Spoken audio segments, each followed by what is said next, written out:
बागेश्वर धाम पर शिष्टमंडलों का पहुंचना प्रारंभ हो गया है। उनके कार्यभार उन्हें मिल गए हैं और अब अपने अपने कार्य में लग गए हैं। बागेश्वर धाम पर इस बार अंतर्राष्ट्रीय कन्या विवाह का आयोजित किया जा रहा है। इस आयोजन में देश के ही नहीं बल्कि विदेश के शिष्टमंडल भी पहुंच रहे हैं, यानी कि अंतर्राष्ट्रीय कन्या विवाह का आयोजन अंतर्राष्ट्रीय शिष्टमंडल भी यहाँ पहुंच रहा है। दुबई, फिजी सहित कई विदेशी सरहद के उस पार से भी शिष्टमंडल आए हुए हैं और यहाँ पर सेवा दे रहे हैं।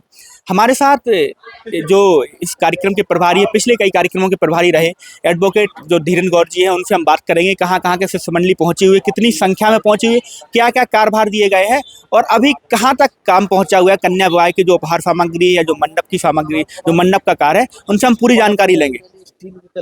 जी भाई साहब, पहले तो आप कहाँ के मंडल इस बार 300 कन्या विवाह में पहुंचे हैं, कितनी संख्या में पहुंचे, कितनी शाखा में बांटा गया? श्री सीताराम।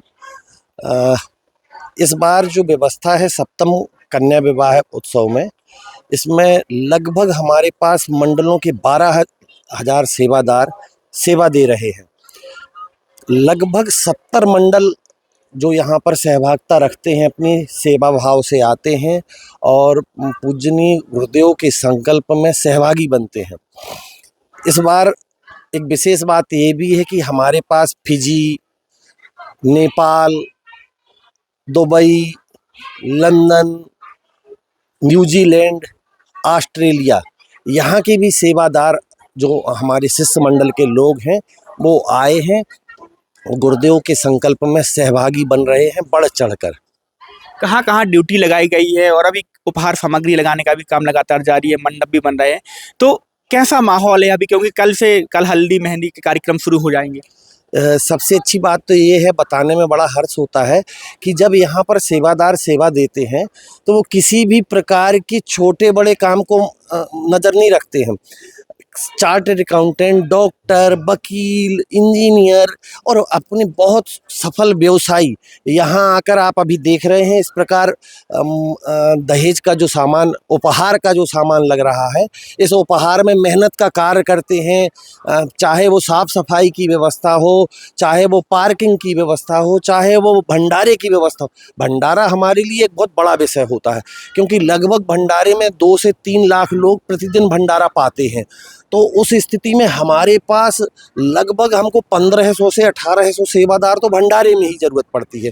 तो हम ये कहें कि सब एकजुट होकर समभाव से और कंधे से कंधा मिलाकर इस कार्य में सब लोग सहभागी बनते हैं।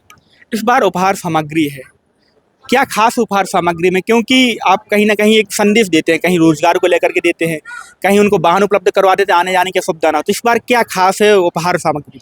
देखिए, उपहार सामग्री में पिछले से पिछली बार में हम लोगों ने वर वधू को मोटरसाइकिल दी थी और उपहार में पिछली बार दी थी हमने आटा चक्की। हम लोगों का मंतव्य ये था कि कहीं ना कहीं हमारे जो जोड़े हैं, नवविवाहित जोड़े हैं, वो आर्थिक रूप से संपन्न रहें और स्वरोजगार की ओर बढ़े।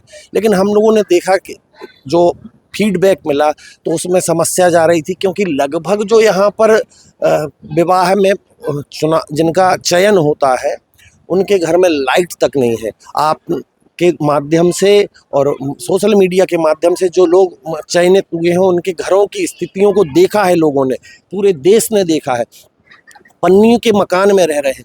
ऐसी स्थिति में आर्थिक स्वतंत्रता और कहना चाहिए कि उनकी सुरक्षा के लिए, आर्थिक सुरक्षा के लिए पूजनीय गुरुदेव भगवान ने इस बार 30,000 रुपये की FD, जो कि किसी विशेष स्थिति में तोड़ी जा सकती है, बाकी उसमें व्यक्ति की जो हमारे वर वधू हैं उनकी आर्थिक सुरक्षा रहे, इसलिए उसका हम लोगों ने प्रबंध किया है। बाकी सभी सामान, सिलाई मशीन जैसे दी जा रही है जिससे हमारी जो बिटियां हैं वो अपने कुछ ना कुछ रोजगार कर सके, इस प्रकार की चिंता की। स्वास्थ्य के कितने कैंप लगाए गए हैं समिति की तरफ से और प्रशासन की तरफ से? और यहाँ पर देखा जाता है खोया पाया की रणनीति, तो कितने अलग अलग पंडाल लगाए गए हैं कि ताकि भक्तों का सुविधा ना हो? खोया पाया में हमने 4 कार्यालय बनाए हैं। पुलिस सहायता केंद्र के 8 केंद्र बनाए जा रहे हैं।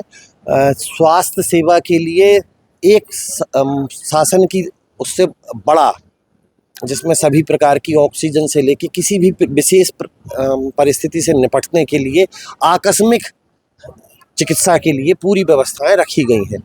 और इसी प्रकार हमारी बागेश्वर जन सेवा समिति की तरफ से 3 और स्वास्थ्य शिविर लगाए जा रहे हैं। हमारे साथ कार्यक्रम प्रभारी धीरेन्द्र गौर जी थे। आपको बता दें कि बागेश्वर धाम कन्या विवाह के साथ साथ उन बेटियों का बाद में भी ख्याल रखता है, उन बेटियों की बाद में भी जानकारी रखता है कि आगे जैसे पिछली बार चक्की दी गई थी तो उन समिति ने जानकारी लगाई कि चक्की तो हमने दी है लेकिन कई घरों में लाइट की व्यवस्था नहीं है, तो उसको देखते हुए इस बार समिति ने 30,000 की FD का तय किया। महाराज जी ने फैसला लिया कि हम प्रत्येक बच्ची को कोई उपहार सामग्री ना दे करके 30,000 की उपहार सामग्री के साथ 30,000 की FD अलग से देंगे, ताकि उनके भविष्य में कभी भी उन्हें कोई दिक्कत हो, कभी भी इमरजेंसी में कुछ जरूरत पड़े तो उस FD को तोड़ करके उस पैसे का उपयोग कर सके। तो बागेश्वर धाम केवल कन्या को विवाह ही नहीं करता बल्कि उनके भविष्य की चिंता भी करता है, उनके रोजगार की चिंता भी करता है और उनके परिवार की भी चिंता करता है।